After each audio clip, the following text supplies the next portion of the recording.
So welcome back to the Aryan Side channel. And I'm Vedant again.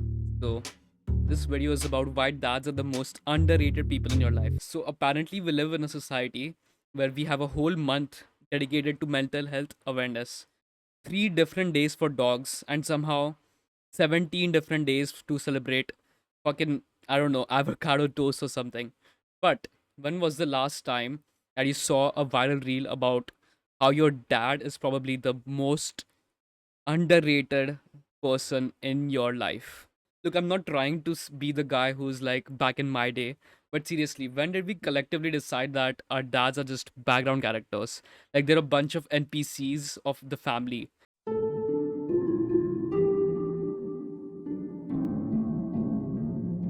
Think about Mother's Day, like you get a lot of flowers, these Instagram posts, and these aesthetic fonts saying that my mom is my best friend. The whole internet stops to appreciate moms, by which they are totally deserved, okay? Father's Day is like, here's a brand new t shirt from your favorite brand, and here's the number one dad mug from Amazon, maybe a cake cutting if you're feeling fancy. But somehow we have convinced ourselves that that is enough appreciation for the guy who has basically taught you everything in life. Working full time 24/7 and pretending that the world is not terrifying and nothing could go wrong. Don't even get me started on how we talk about dads in general. You know, this classic sitcom dad who is basically controlled by the mother, go ask your mother. Ask your mother. My dad is the most hardworking person I know. That man has poured his entire life into what he does. And I was just thinking about this the other day. Like, I always have these fucking crises at 12 a.m. But me just talking to my dad fixes everything. He doesn't care that much for the deep shit, Deep shit. like the technicality of what we do. He just asks me like basic shit, like, what did you have for dinner? When did you have dinner? How's your studies? Just basic ass questions, and it somehow makes everything feel okay and makes me think about the grand scheme of things. It just makes me think about the grand scheme of things. And I realized my dad is always there for me when I'm down. But then I realized, when was the last time someone asked my dad how he is doing? Not about how the works or the house projects, but how he's doing as a person. We are out here writing fucking 3 paragraph LinkedIn posts about how coding has taught us resilience and growth. All right, that's what you're doing. But the man who literally worked overtime so you could go to college and pursue your dreams of becoming what you want to do is basically neglected. We are out here giving more priority, more emotional credit to intangible objects than our actual dads. That's kind of fucking messed up when you think about it. I think the part of the problem is that we don't really see the whole picture until we are older. When we are just a kid, your dad is just there to fix things. He just drives you places. He pretends to understand your homework. That's definitely harder than what he learned in school. I probably forgot by now. But now I'm an adult and I've started to realize all the stuff he did that I just took for granted basically. Like he somehow always knew when something was wrong, even when you insisted that you were fine. He'd stay up late helping with projects you should have completed earlier, and how he'd go to the fucking stationery to get that map for tomorrow's geography class that you've completely forgot.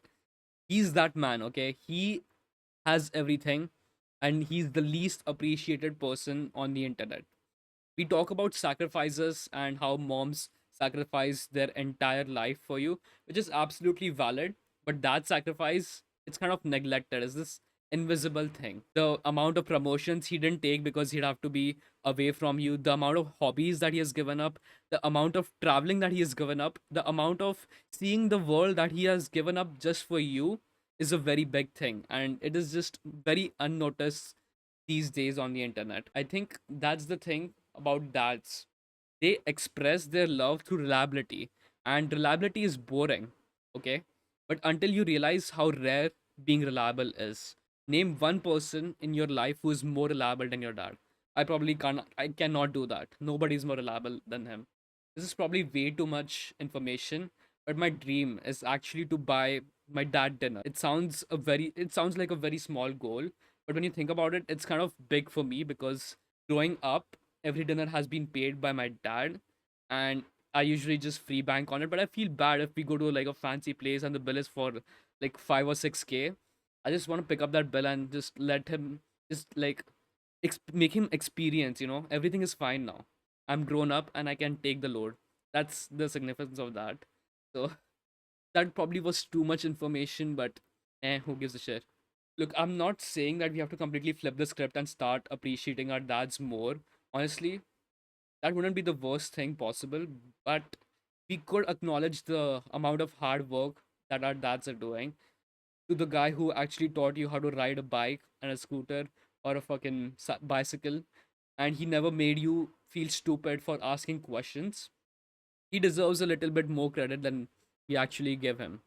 He deserves more than just a fucking novelty coffee mug or some shirts. Here is the actionable step for this video. Call your dad, ask him how he's doing, thank him for the stuff you have never actually thanked him for. Tell him about your life, not just the highlights, the actual messy reality of your life, not just the surface level shit like, yeah, studies are fine, everything is fine. And stop making fun of his music taste. Come on, if he wants to sing Abhi Tum Hi Ho while driving a car, let him do that, okay? No need to criticize him for that. And jokes apart, you have to actually appreciate dads more. That's basically the reason I made this video. And that's just a rant. Appreciate your dads while they're still there. They're probably better than what you give them credit for. And it just makes me sad every single time when one of my friends actually talks shit about their parents. So my life would be complete if I were to become 10% the man he is. Also, I cried a few times writing this fucking script for the video. Uh, it's just not a big deal, okay? It's just fucking. Alright, I'm gonna call him now. I'm actually gonna call him. And you should probably do the same. And that's about it. Yeah.